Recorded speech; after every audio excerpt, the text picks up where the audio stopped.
NHL regular season recap night 104, just 4 games on this lovely Friday evening, the first of which the second in 10 days between the Rangers and Vegas Golden Knights, and once again Vegas takes care of business. The Rangers notch one more goal than they did last time, but it is a 5-2 final. Jonathan Marchessault with a hat trick, 1 goal in the second and 2 in the third. One of them is an empty netter.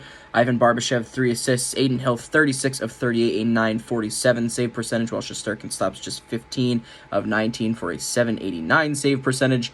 Rempel and Kolesar also score for the Golden Knights. For the Rangers, it's Blake Wheeler in the first and Capo Caco in the third, but not quite enough, of course, to tie this game up. The Rangers were probably the more deserving team in this one, of course, outshooting Vegas damn near 2-1, but Adin Hill just the better goalie, and because of that, Vegas gets the win again. It's a 5-2 final over the Blue Shirts. The Panthers and Penguins facing off in the second game of the night, and this one was a bit surprising to stay low scoring. It's a 3-2 shootout win for Florida. 2 goals in the first, one from Jake Gensel and one from Evan Rodriguez, both of these on the power play. In the second, Sam Reinhart gets his 36th of the year, also on the power play. And in the third, with less than a minute to play, Evgeny Malkin scores to tie it and force overtime. We get nothing in the overtime, and then in the shootout, it's Barkov, Gensel, and Sam Reinhart once again all scoring, giving Florida the victory. Both goalies, again, pretty good in this one. I would have expected this game to be a little bit more high-scoring, but nonetheless, both of these guys pretty solid. Nedeljkovic, 29 of 31 for a 935. Bobrovsky, 35 of 37 for a 946 and the victory. The Avalanche hosting a struggling Los Angeles Kings team, and those struggles continued tonight.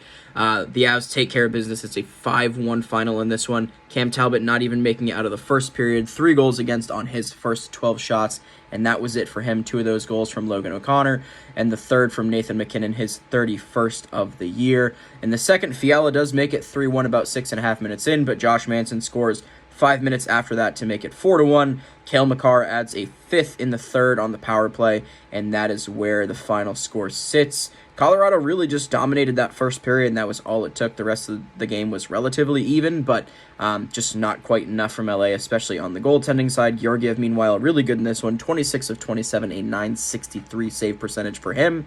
Of course, Dave Riddick in relief was okay, but still not good enough, of course, for the victory.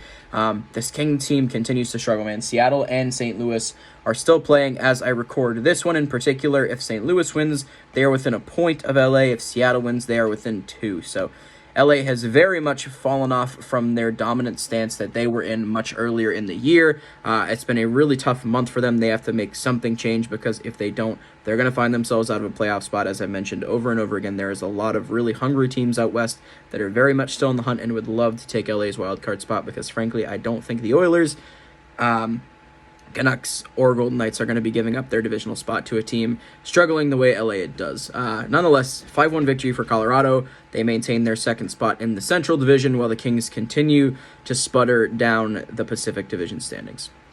Final game of the night, the Blues taking on the Seattle Kraken, and this one was pretty tight all the way down to the end. The Kraken did at one point, though, lead 3-1 in the second period. Sundqvist opened the scoring in the first on the power play.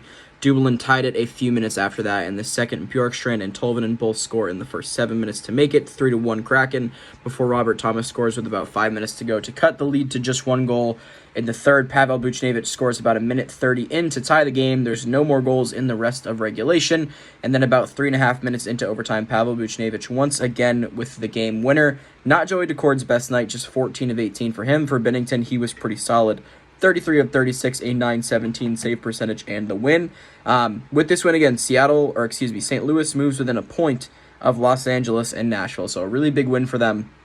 They could secure, get themselves into a playoff spot as early as, I believe, tomorrow. Of course, assuming that one of Nashville or LA loses. But all that being said, that's going to be it for NHL regular season recap night 104. We'll talk to you guys tomorrow when there's a much busier schedule. We'll see you then.